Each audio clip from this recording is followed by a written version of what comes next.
உலகின் முதல் மாந்தர்கள் எப்போது தோற்றம் பெற்றார்களோ அப்போதே தமிழும் தமிழினமும் தோற்றம் பெற்றன.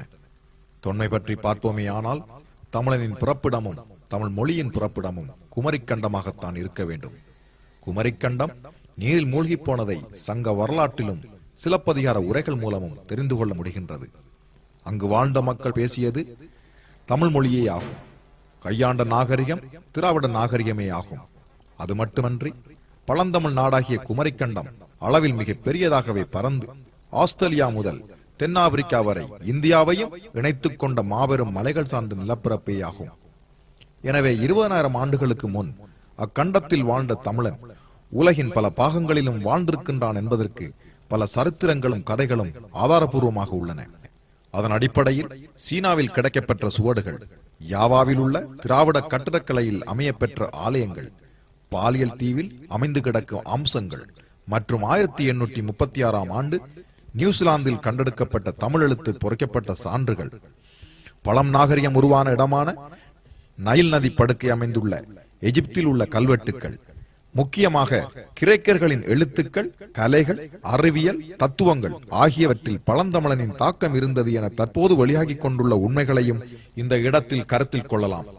மற்றும் ஐரோப்பாவில் கிடைத்த தமிழ் எழுத்து சுவடுகள், இவற்றுக்கும் மேலாக பல்லாயிரம் ஆண்டாக தொன்மை காட்டும் சிந்துவெளி நாகரிகமும் அதனை சார்ந்த மத்திய கிழக்காசிய நாடுகளில் உள்ள ஆரம்பங்களையும் இணைத்துக் கொள்ளலாம்.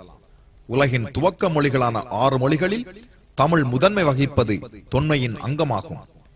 கொரிய மொழியும் தமிழ் மொழியின் ஒரு அங்கமே என நிரூபிக்கும் ஆராய்ச்சியாளர்களின் ஆதாரங்களும் வில்காடுகள் மூலம் உருவாக்கிய பல மொழிகளின் தாயாக விளங்கும் தமிழ் அதன் தொன்மையை காட்டி நிற்கின்றது.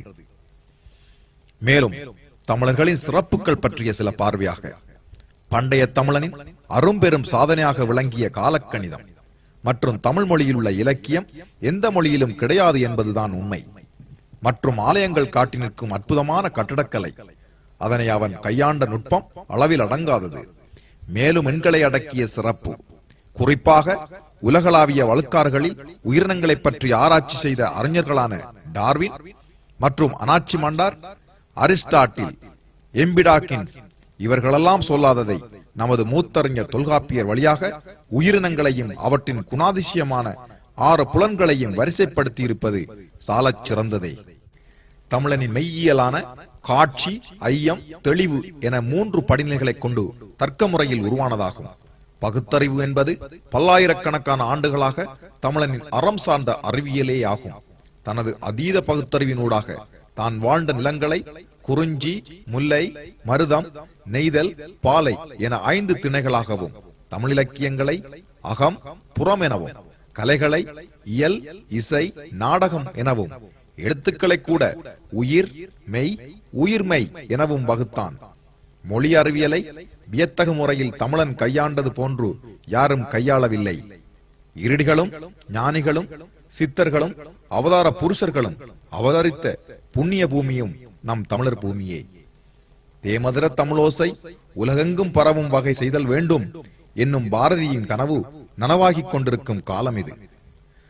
தமிழில் ஒன்றும் இல்லாதது போன்று பிரமையை எழுப்பி இலக்கியங்களை இருட்டடிப்பு செய்தவர்களை எல்லாம் தலைவர்களாக ஏற்றதால் தான் தமிழன் தாழ்ந்தான். புதிய சிந்தனையும் அறிவையும் விருத்தி செய்யக்கூடிய வகையில் அமைந்துள்ள இலக்கியங்களையும் தமிழ் நூல்களையும் படியுங்கள். அவைதான் அறிவின் ஆளிகள்.